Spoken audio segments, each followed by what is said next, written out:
Economics Today, we'll be explaining how an increase in demand will affect the equilibrium price and output in a market. Guidelines. Firstly, using a downward sloping demand curve and an upward sloping supply curve to determine impact on equilibrium price and quantity when demand increases. Secondly, how will price elasticity of supply affect the outcome? Demand is the amount of goods consumers are willing and able to buy in a given period of time at a given price. Ceteris paribus. Ceteris paribus means all things are kept constant. Change in demand, caused by a change in non-price factors, and it results in a shift of the demand curve.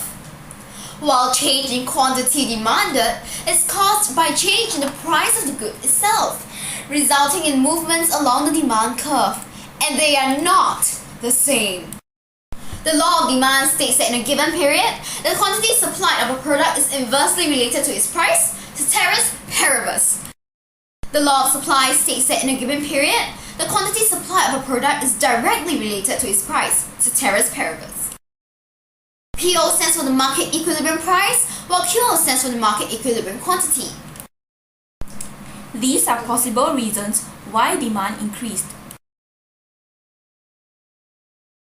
An increase in demand would shift the demand curve rightwards from D0 to D1. Remember that this is a change in demand and not quantity demanded. Change in demand results in a shift in the demand curve. Ceteris paribus. This creates a shortage of Q0, Q2 at original PO. Shortage is where the quantity available or supplied in a market falls short of the quantity demanded or required at a given time or price.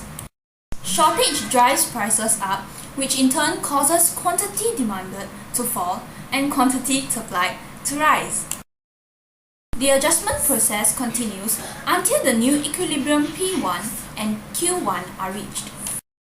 Therefore, a rise in demand, ceteris paribus, will increase both equilibrium price and equilibrium quantity.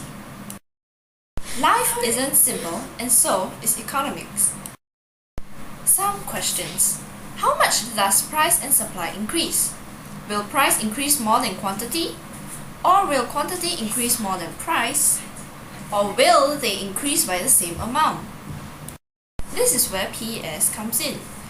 PES measures the responsiveness of the quantity supplied of a good due to a change in the price of the good itself. Do not mix up with price elasticity of demand, PED. Goods that have a PES value more than 1 are considered price elastic. Price elastic goods have a more than proportionate change to its quantity supplied when there is a change in price and are hence very responsive. The supply curve will then have a gentle gradient.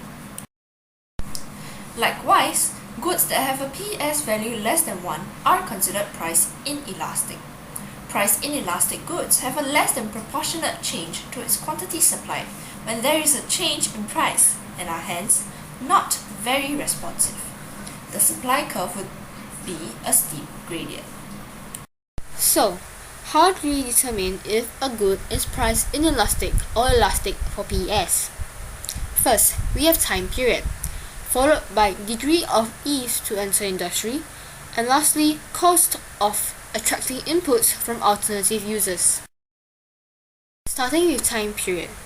The longer the time period, the more time factors of production can be adjusted, and hence the more price elastic.